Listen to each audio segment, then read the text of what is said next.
Hello, good afternoon, everyone, and welcome to our C-Lab monthly webinar. Happy 420, happy 420 on 420 for everyone in the industry who's joining us today. I'm AISHA ALVES, Director of Programming and Education with C-Lab, and today we are gathering together to talk about the state of the industry, and we've brought together some of the most insightful people in cannabis to talk about what's going on across the industry from a people, policy, and market standpoint. Today we have with us KHADIJAH TRIBBLE, the founder of Marijuana Matters, David Belsky, founder and CEO of FlowerHire, and Jamie MENDOLA, Chief Business Development Officer at Air Wellness. Thanks for taking the time with us today. Thank you.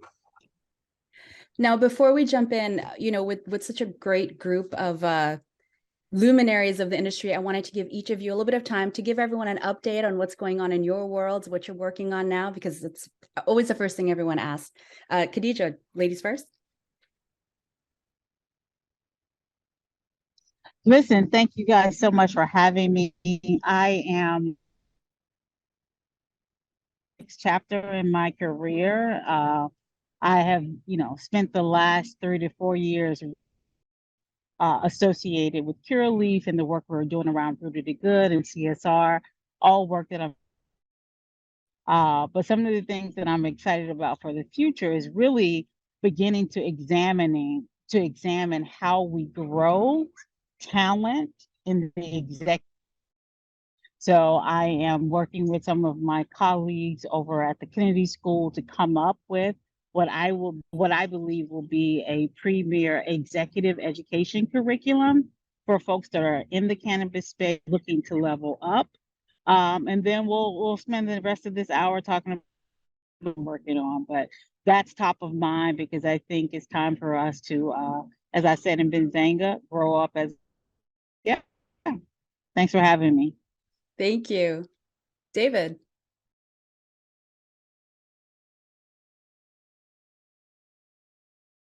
David, you're muted, bud. Sorry about that. FlowerHire is still working with companies across the country that are trying to hire folks. We're best known for six-figure cannabis jobs and filling those positions, executive management, salaried.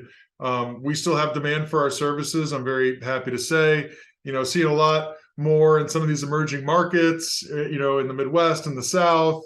And we're also doing a lot of, I'd call, human capital advisory work, helping companies save money in their HR departments, helping companies figure out how to pay people correctly, and doing cannabis-specific compensation design. It's keeping us busy, but happy to be here and talk about cannabis on 420. Thanks, Dave. And finally, Jamie. Hi, thanks for having me. I'm Jamie MENDOLA from Air Wellness, which is one of the publicly traded multi-state operators in the cannabis space. I head up Air's business development efforts, as well as wholesale and purchasing nationally. So I've been at Air since the beginning as part of the founding team.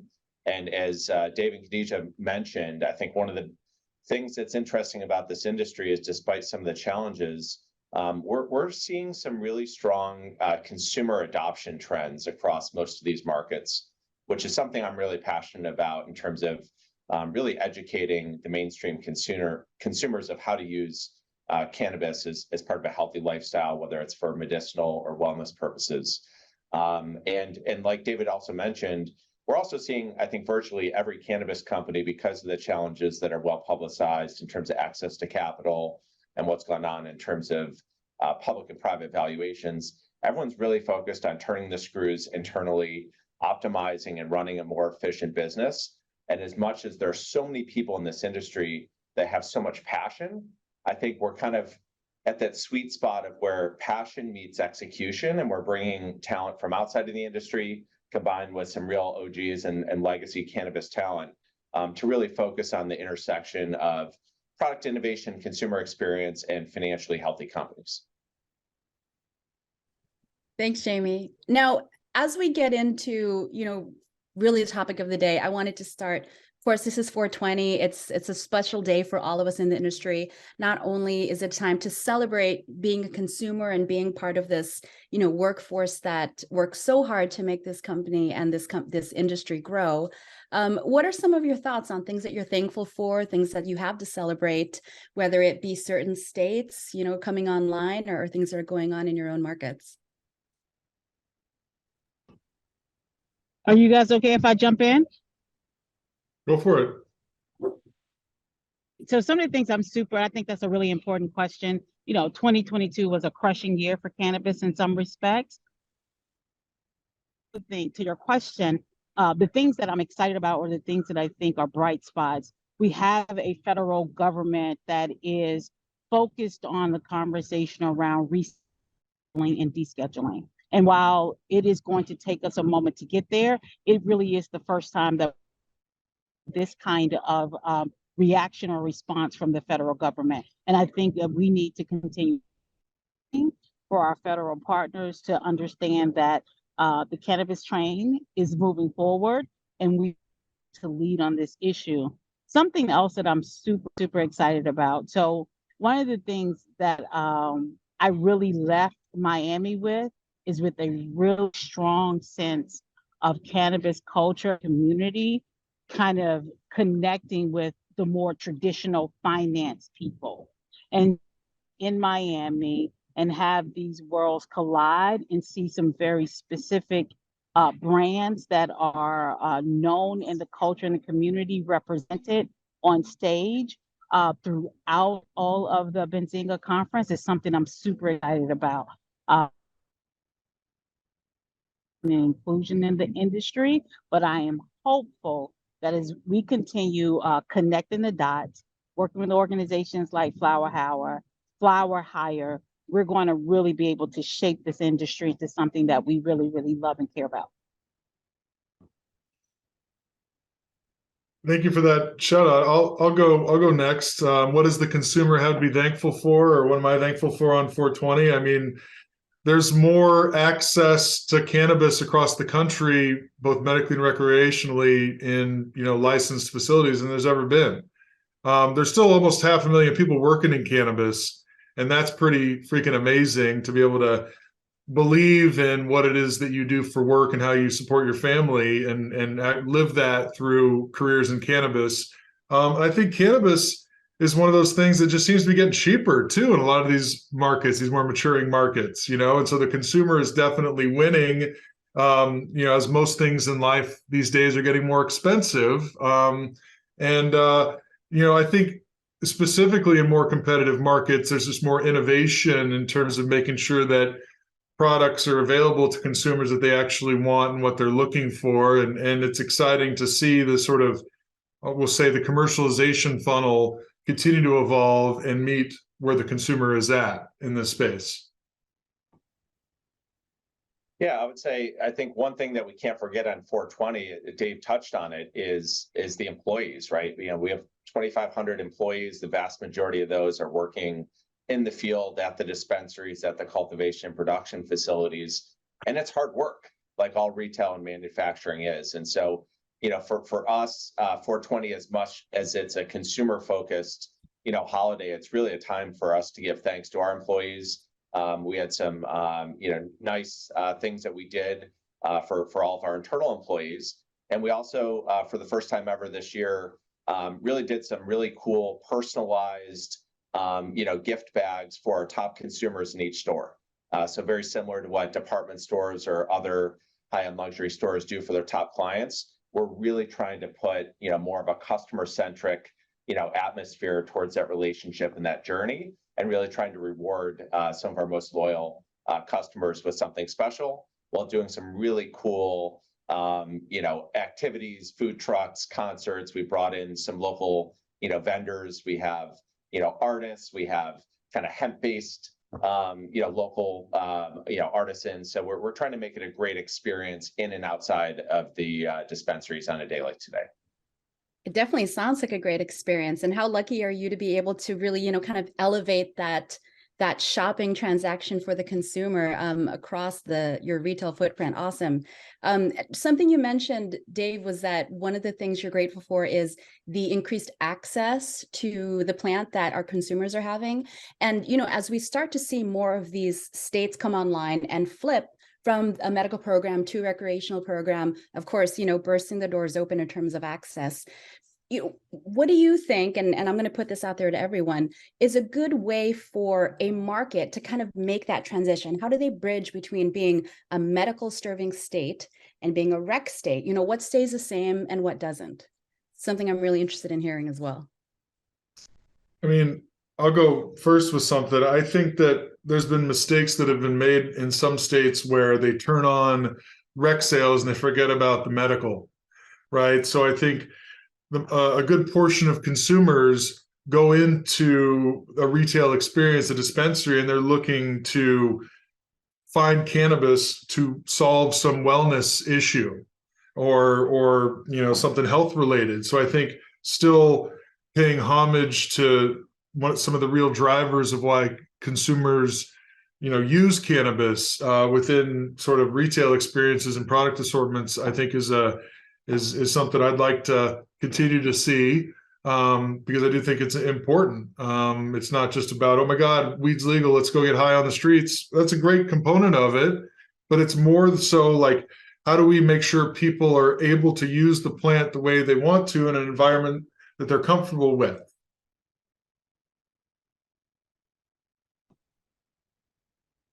Yeah, I guess from my perspective, I've seen several of these markets transition from medical to adult use. There's a lot of different learning lessons because each state is so different in terms of the rollout.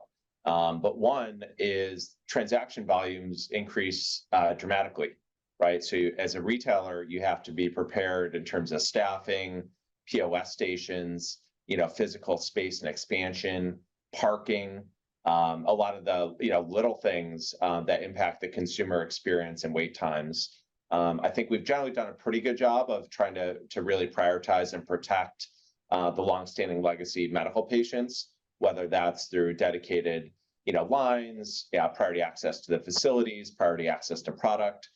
So we've really tried to make sure that the medical patients are taken care of. Albeit, I think the distinguishment between medical and adult use patients is a lot more blurred.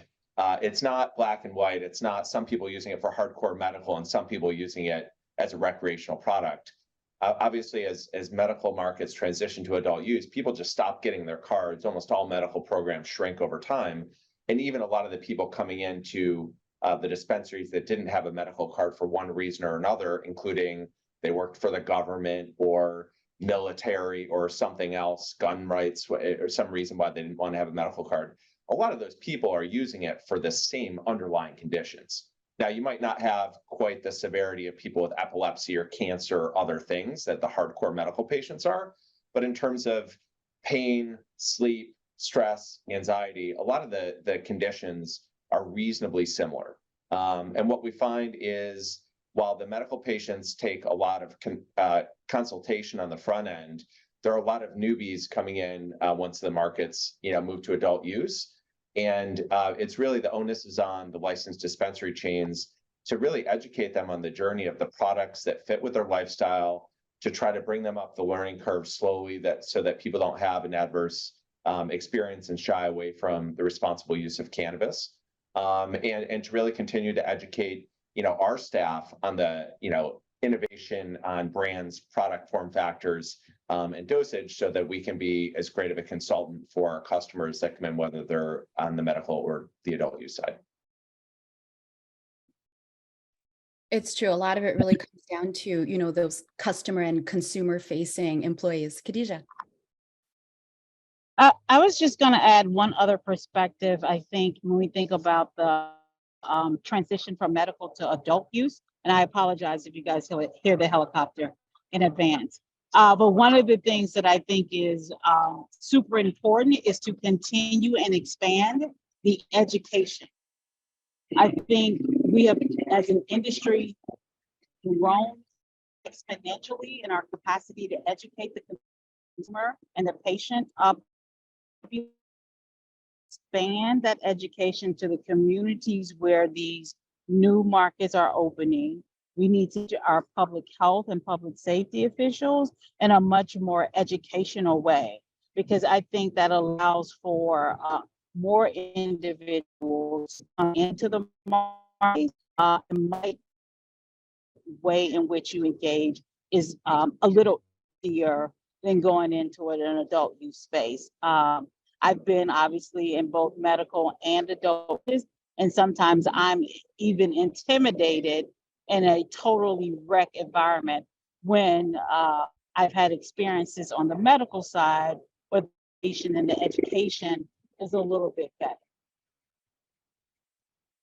It's true. And, you know, we're seeing, thankfully, the topic of education and the topic of, you know, cannabis as a wellness product, really bridging that, you know, recreational and medical dichotomy and having a wellness umbrella. It just, the increasing conversation around that, I think, is really good for us as an industry.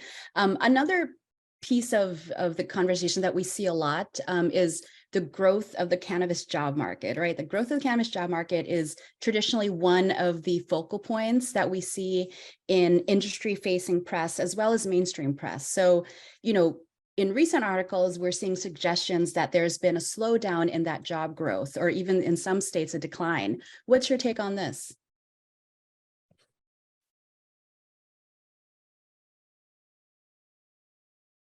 So I was going to say, how much time do we have here?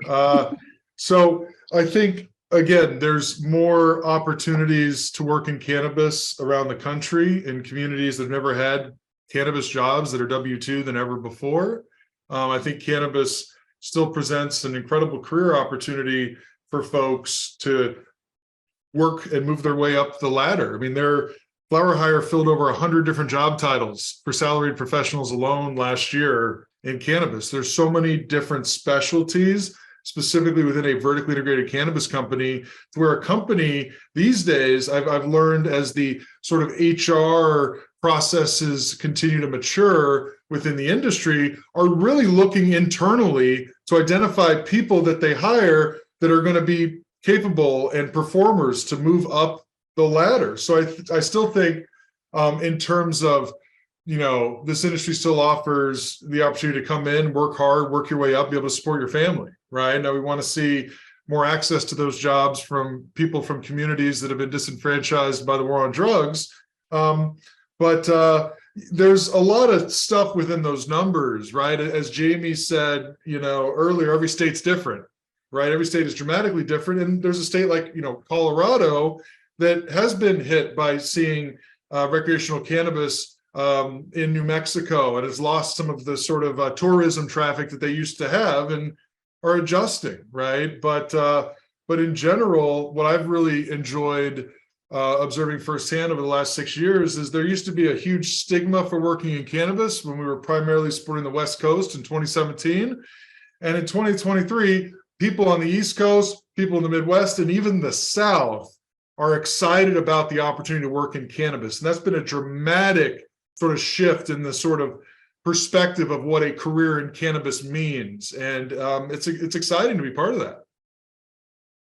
Yeah, look, I think the industry went through so much growth and as companies were expanding very quickly, and, you know, through acquisition and standing up new markets, that it's not surprising that there's a little bit of a retrenchment from the standpoint of everyone, you know, tightening up the belts. Like we, like many others, went through our first reduction in force earlier this year.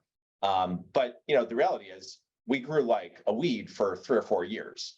And so we never really called underperformers. We never really focused on optimizing, you know, the org chart and the efficiency of the business. And quite frankly, the financial, you know, conditions and the overall market require that at this point. Anyone who's not trying to tighten their belts and run these businesses as efficiently as possible is going to have a hard time going forward. And by the way, what's going on in cannabis isn't all that different than technology, where you're seeing, you know, Google and Facebook and Amazon and other really great companies just tighten up their belts as we move into a more mature, you know, stage of efficiency and economic growth. That being said, we are still hiring a ton of people, right? So I think what happened is, you know, you grew really fast, And now it's really about hiring the right people, promoting and training, really all-star talent. And so there's still tremendous career opportunities and a lot of room within, smaller companies all the way through bigger companies for, career development. And we're really putting a focus on mentorship and training some of the people that really characterize, kind of all-star capabilities. And we've had plenty of success stories of people, moving up multiple layers, moving geographies, and the career mobility, given all the different markets that have come online. I mean, there's 30 or 40 states to choose from, and plenty of great companies once you've developed some strong skill sets. Yeah, and the only thing I'll add to that is, we're seeing a different type of jobs, or a different funnel of job types that are coming in right now. When I think about, going back into the consulting space and starting my strategic management firm, Marijuana Policy, that I launched about 5 years ago when I graduated. I had an opportunity to do so. I put that on hold, but now as I re-engage with that particular, I am really excited about the kind of junior partners and be recruiting inside of the firm, because there's been somewhat of a shedding of certain types of jobs in the industry. I think that is not in that skill set or that knowledge isn't important as we continue to grow. Inclusion and social impact. I want to provide a home knowledge to resource for the industry that are asking the question, how do we either give back or build social impact and innovate of what we do as an operator or business in this space. So a long way of that, there's a knowledge sector specific to the cannabis industry going to allow for us to create not only jobs that are going into the companies that are direct operators, those ancillary consultant type businesses will see a growth over the next year or two. Thanks, KHADIJAH. And in general, I know we're all here virtually. There's a lot of rich information here. And if you're watching us today and if you're unable to catch every single word, don't worry, we will be reachable afterwards. And, we'll have this posted later. I want to make sure that you have access to some of the information that you might be wanting to get from our panelists. So please get in touch with us after if that's the case. AISHA, do you mind if I, something that KHADIJAH said about the ancillary service providers, like, I think that can't be said enough.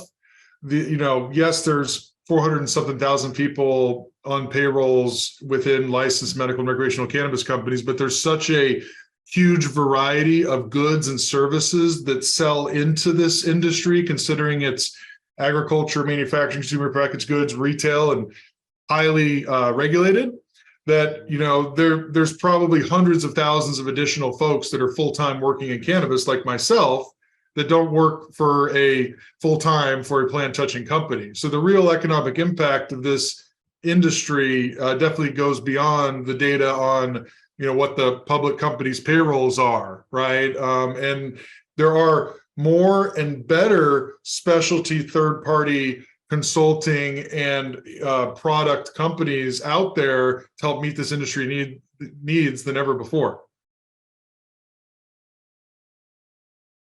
Definitely. And it's something we all love to see, especially in our line of work, right, David? Love it. So I wanted to ask you all, as many of you know in the industry, we just here in Miami finished up hosting the annual Benzinga Cannabis Capital Conference, which is for many companies that are trying to raise capital, one of the very best opportunities to get in front of investors and learn about where the market is heading. It's a lot of business being done. So coming fresh out of those discussions, I'm curious to hear what are your thoughts in terms of the industry's current investment climate. Are we in fact facing some capital constraints, and what does that look like from your point of view? I mean, I guess I can start. I think the answer is a hard yes. I mean, we all know there's severe capital constraints right now in the cannabis industry, and they flow from the biggest companies all the way, down to social equity and the small, independent groups. And so what I see is that, public valuations are so low that if the private companies are looking to raise capital, and there's been a tremendous amount of consolidation and M&A activity over the last several years, but those investors are looking for big returns on their investment. And the math becomes very difficult if you're a small independent group trying to raise $10 million, but the prospect of getting taken out for $50 million is, 1%. And so the capital is going to dry up for a lot of those smaller groups. And, there's only maybe a dozen companies that generate real cash flow in the industry. And a lot of the traditional capital providers that have been cannabis focused have depleted much of their capital. It's been very difficult for them to raise capital from their underlying investors.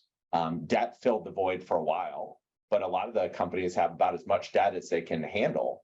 And so there's very, very little capital out there, which is one of the reasons why you're seeing many more companies try to tighten the screws, get to cash flow positive, and to be able to, live until we get some loosening of federal, reform, 280E reform, rescheduling or descheduling, or at least safe banking that perhaps opens up, some of the non-traditional cannabis investors into the space. So unfortunately, my personal opinion is it's going to be a pretty tough next 12 or 18 months.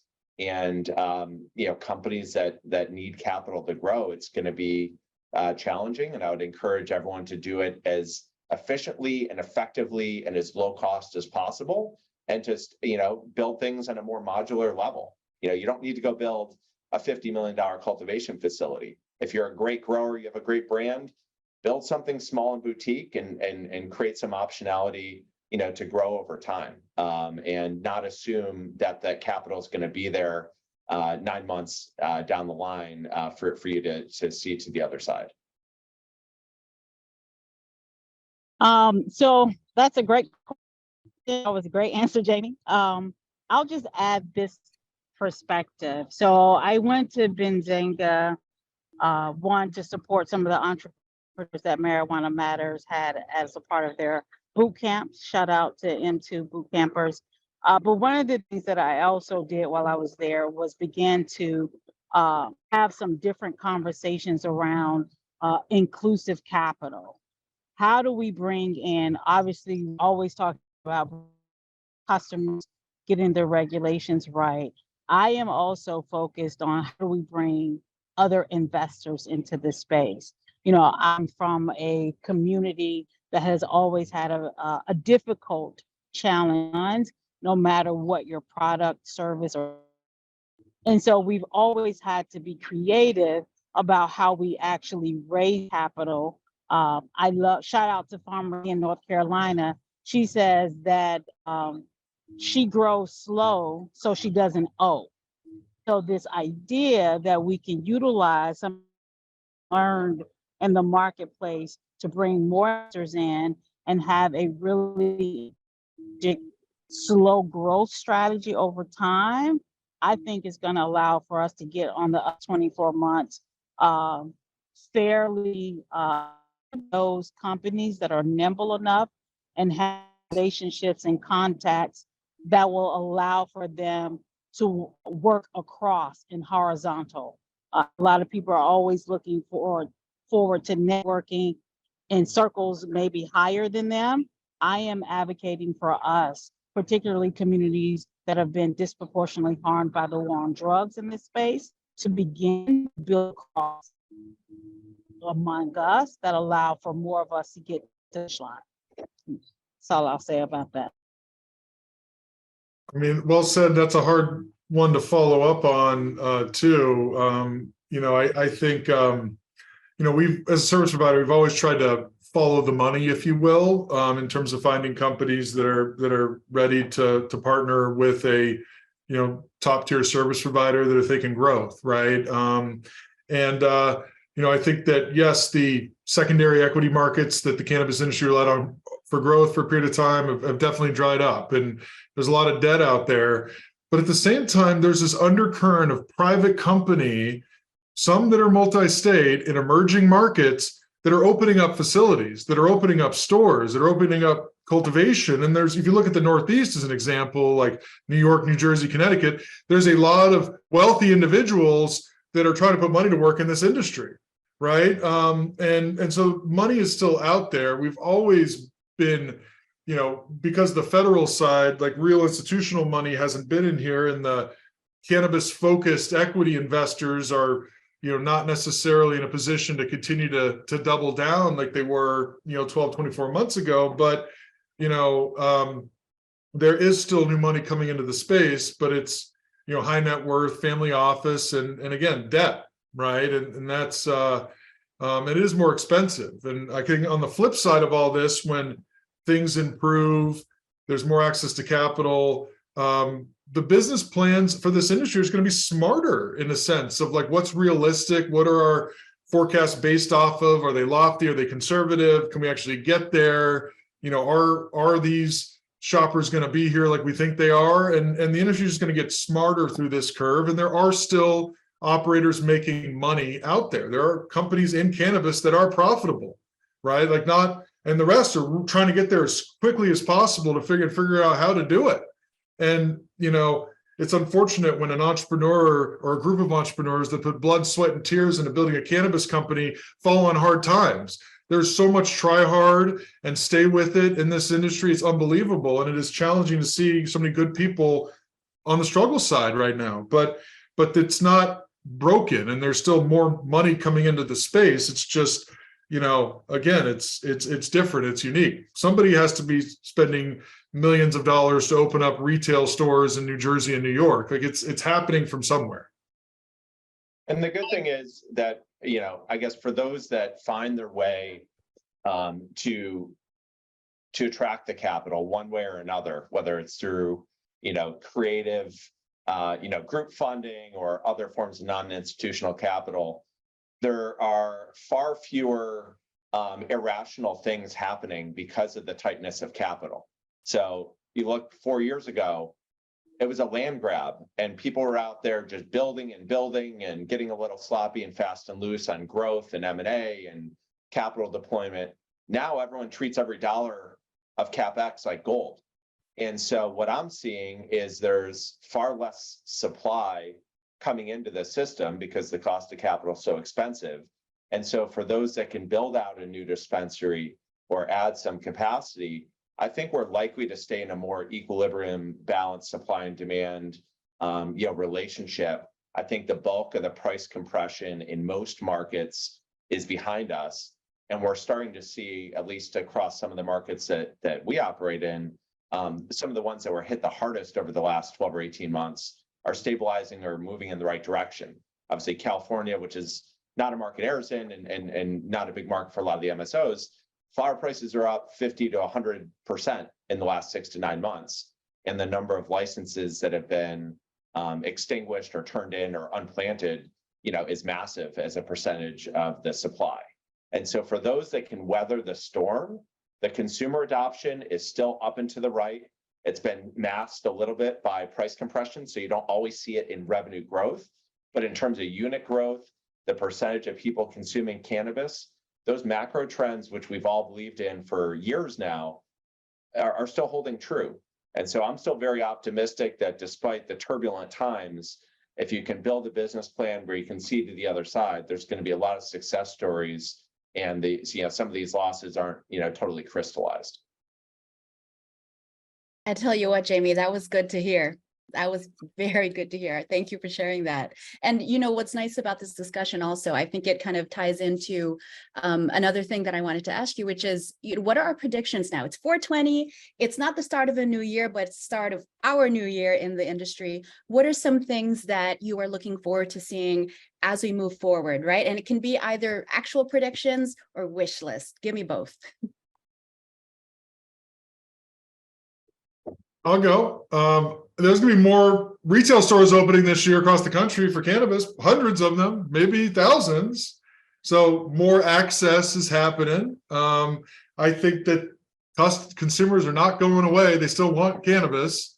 I think that, there's the potential of some great catalytic event happening with the sign of a pen at the executive level. Now that current, head of our government doesn't necessarily seem to be too excited to do those things, but it's been the only one that's ever done anything at that level. So you never know what that could do. So there's that sea of potential. I also think you're going to continue to see like some of the attacks on this industry step up, like from overdosing on weed. There was a certain presidential candidate that just talked about, high THC cannabis associated with mass shootings. So this industry still has to work hard to set the message straight on what this plant really is about, but it's not going to stop. Like the cat's out of the bag. It's going to continue to progress and move forward. And hopefully something amazing from a macro standpoint hits it and, we're running. But no matter what, there are going to be more shops open this year than there were last year for consumers to go buy cannabis in a familiar retail environment. I think one of the things I'm excited about is to see the innovation and the product and brand proliferation migrate from the West Coast to the East Coast.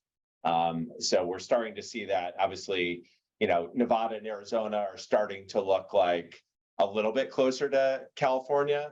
We still have a ways to go between, before New Jersey and Pennsylvania and Ohio look anything like that. But the consumers are thirsty for innovation, for high quality, brands, for lifestyle brands that mean something, right? And that's exciting to watch and to see the success of some of the groups as they move from west to east.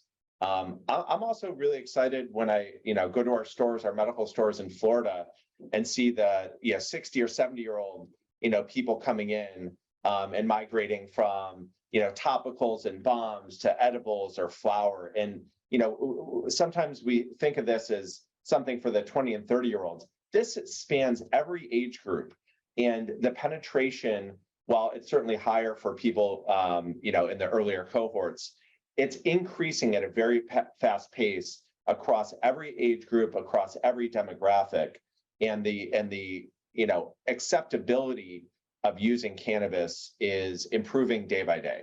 And that's something that, I'm super passionate about. It was something that really helped, my parents as they went through medical illnesses. And even in my own social circle, there's still certain resistance. No one thinks twice about sharing a tequila or a beer with friends, but you pull out a joint at a dinner party and there's still a little bit of unease. But slowly but surely, some of those barriers are going away. And it's great to see the variety of people coming into this industry. We're doing a lot to help people that have been in the impacted areas, to train them up, to provide entrepreneurial and mentorship support. And this is such a purpose-driven industry, right? There's no one passionate about working at Burger King. Almost everyone in our company is super passionate, about cannabis. And so you have folks that are just dying to be part of something. And it's a little unfortunate of how challenging it's been through the regulations and the 280E and all the financial constraints to turn this into a completely thriving industry. But we're kind of knocking on the door, and with some, stroke of luck at some point from the federal, level, whether again, that's 280E, safe, descheduling, rescheduling, there's something that's going to happen here in the next 2 or 3 years. When, God only knows. I've been wrong every time someone's asked me. So I'll just keep my expectations low and hopefully be pleasantly surprised. Well, I think, KHADIJAH, you are in a unique position to maybe shed some light in terms of your predictions and your opinions about this moving forward with your experience as former CEO of the USCC. What are your thoughts in terms of what we can see from a policy standpoint? So I think, the end of 2022 was brutal, but there are some glimmers of hope that I get from spending time with representatives across the industry. I am predicting the consolidation around what we need to be saying at the federal level. I was surprised last year that there were several different messages.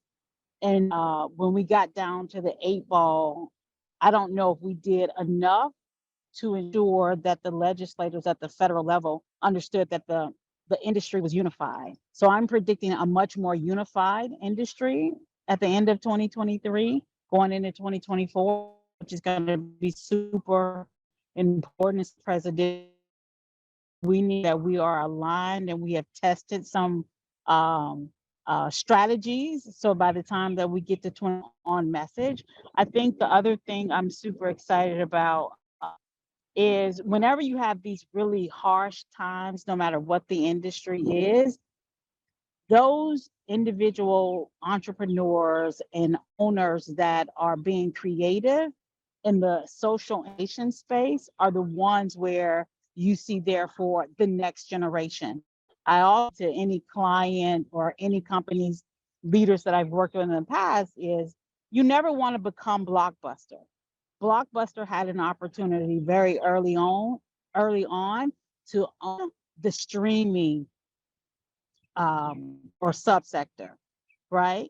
So I want to make sure that to those individuals who think they have something to offer this industry, yes, it's tight right now, but if you have a good product, if you have a good service, and you can cut the noise, now is your time to try to dive into this space. Excited about the possibility of some social innovation coming in.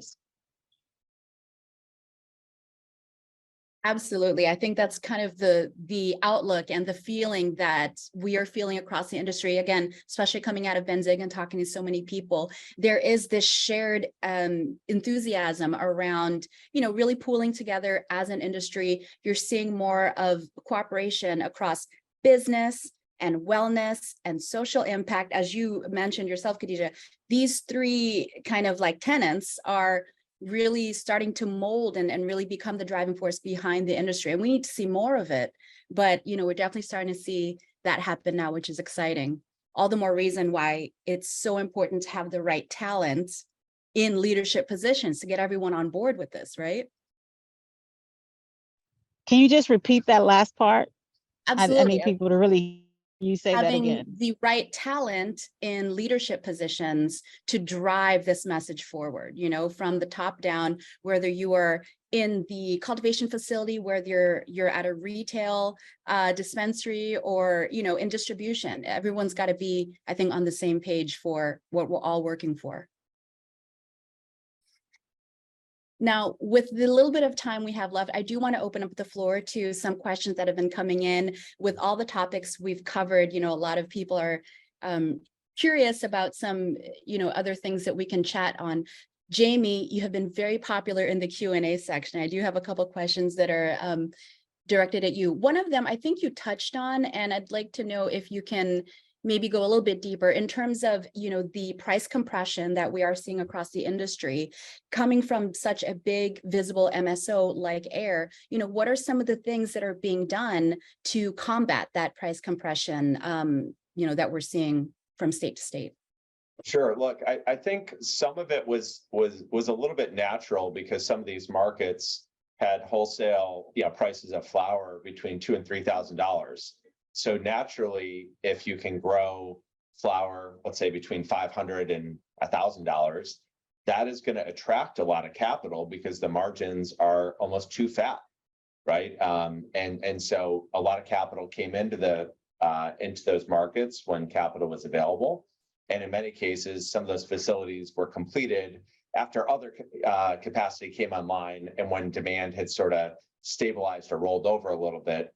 And all it takes is, marginal capacity, to thwart the marginal demand, and prices fall pretty quickly. So what I was saying is, because capital is no longer there, there's kind of nothing in construction, more or less in a lot of these markets. That's an overgeneralization statement, but there's not much capacity coming online. Demand has been stable in a lot of these markets. There aren't too many markets where demand is going down. And so you have groups that maybe had smaller grows that are shutting down their grow and sourcing or using co-manufacturing type relationships. And basically you now have the ability for the capacity to kind of catch up and keep pace with demand.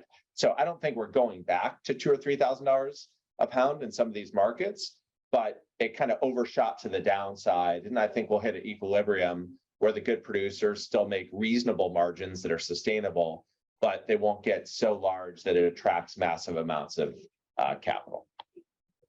And to add on to that, what about from a brand standpoint? You know, we saw that I'm reading here, Temescal chose to close their doors on 420, you know, within AIR and I guess at large across the MSOs. You know, what are the conversations like in terms of brands that may or may not close or make moves? Yeah, I think that's rather unique. They're a high quality private operator in Massachusetts. I think similar to like REI, you know, started closing on Black Friday, you know, which became a little bit of a trend. I think the difference in 420 is one is as much as it's a cannabis holiday, it's not necessarily a holiday that people gather necessarily with their families or by working. They're kind of missing out on, you know, an experience, you know, with their family units, which is different than some of the holidays. And two, and we've talked about this with some of our employee groups, this is a huge day for sales. I mean, our dispensaries, typically do 2 to 3 times the normal volume. And what does that mean from an employment perspective, especially at the budtender level? Tips. And so these people would rather work because this is one of the best income producing days of the year for them.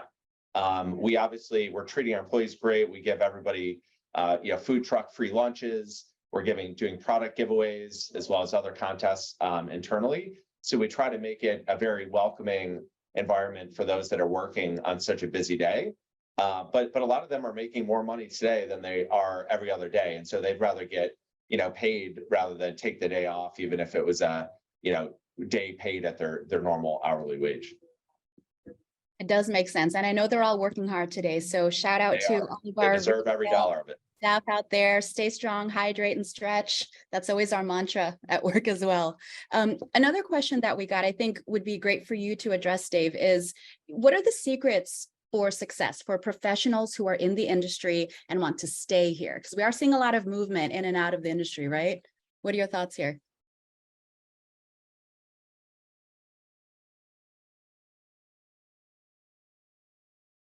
Dave. Muted.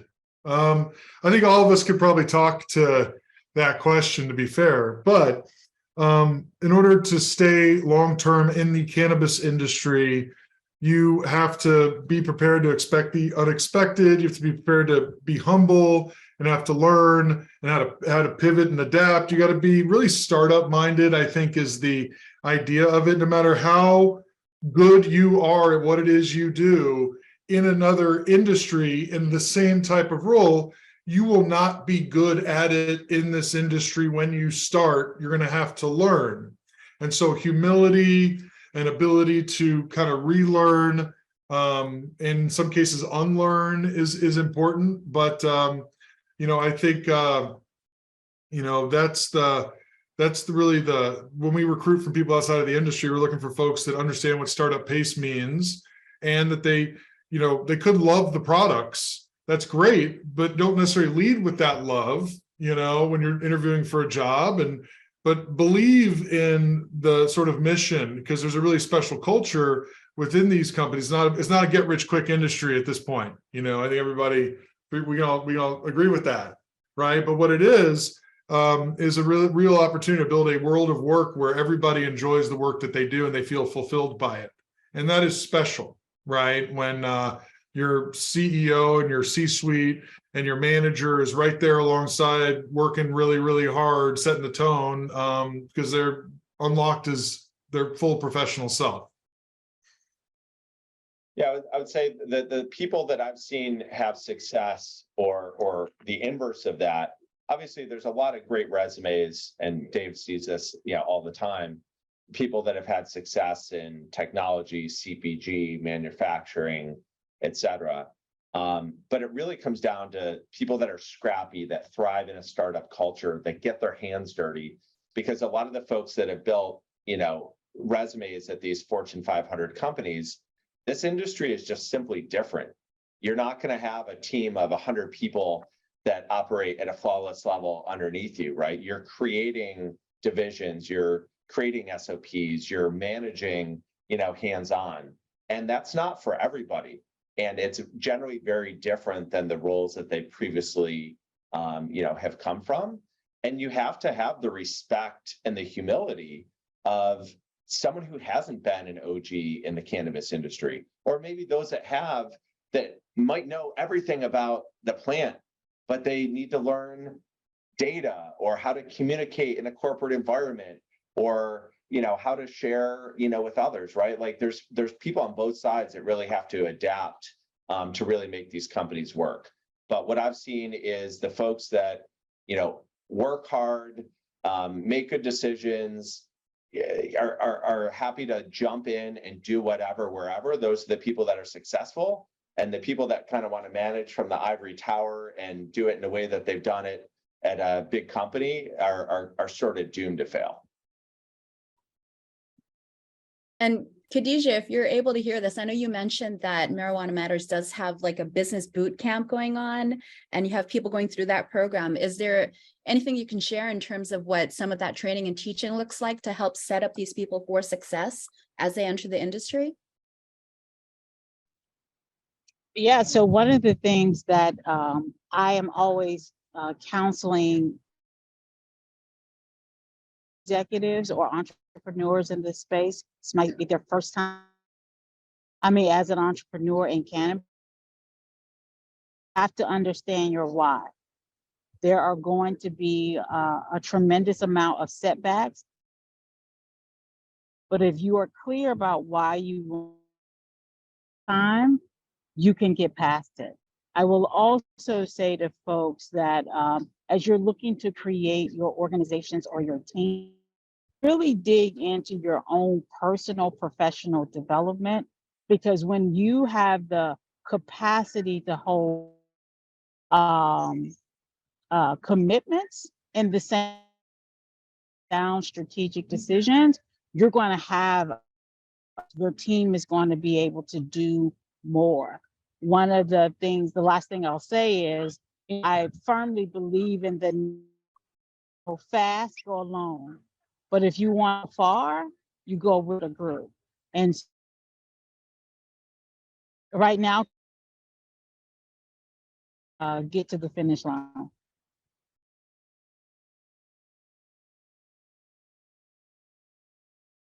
Thanks, KHADIJAH. We do have just a few minutes left before time. And I wanted to make sure that I gave all of you the space to say anything else before we say goodbye to our audience again on such a special day as we are celebrating and looking at all the work done across the industry. Anything else on the horizon that you want to make sure that our audience is aware of?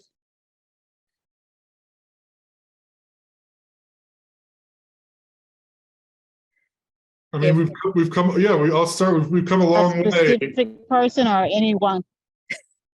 I'll start with Dave since he unmuted himself already. Yeah, I mean, things have come a long way. Still a lot to figure out, but we take a step back on a day like today and appreciate the progress that has happened. And there's still a lot of solutions to a lot of problems that need to be figured out. But this is growth. This is a paradigm shift for society that we're all bearing witness to in this generation, and it's going to affect things long term, but it's for the good. And it's exciting to there's been some things that aren't ideal, but at the end of the day, the fact that there's 500,000 people working in legal cannabis across the country is amazing, considering it's not very long it's taken to get there.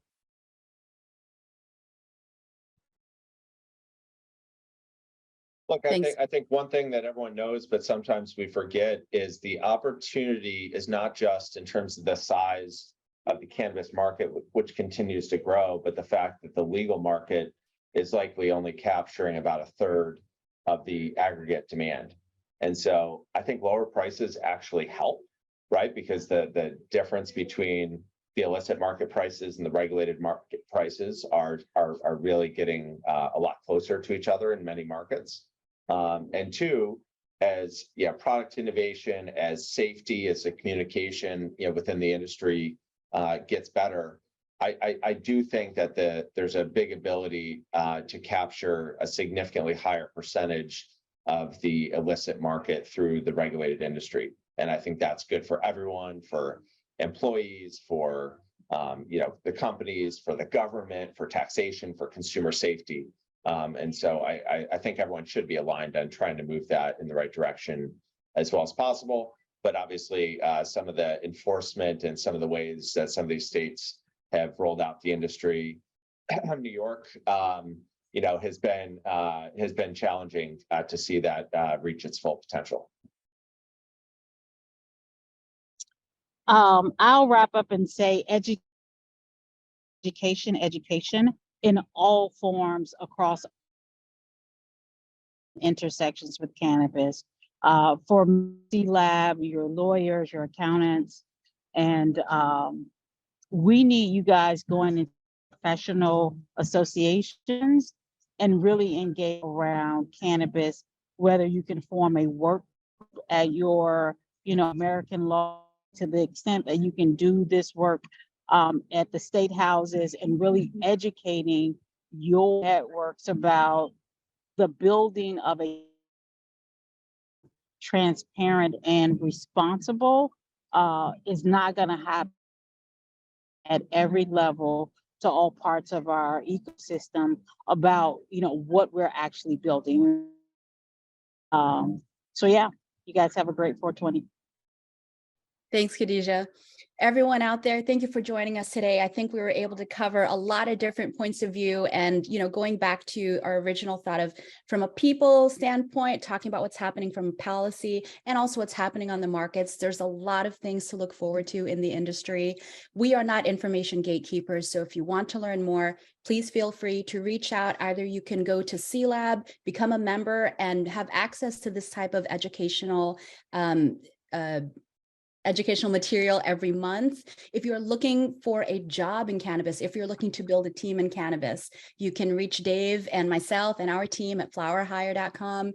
Air Wellness is doing some great work across the space in many states. Airwellness.com you can also check out, find out what Jamie and his team are up to. And of course, with KHADIJAH heading up the work at Marijuana Matters, we want to make sure that you can follow up and ask any other questions you have. So I will sign off. Thank you again, everyone, for joining us. Have a wonderful 420, consume responsibly, and we will see you next month.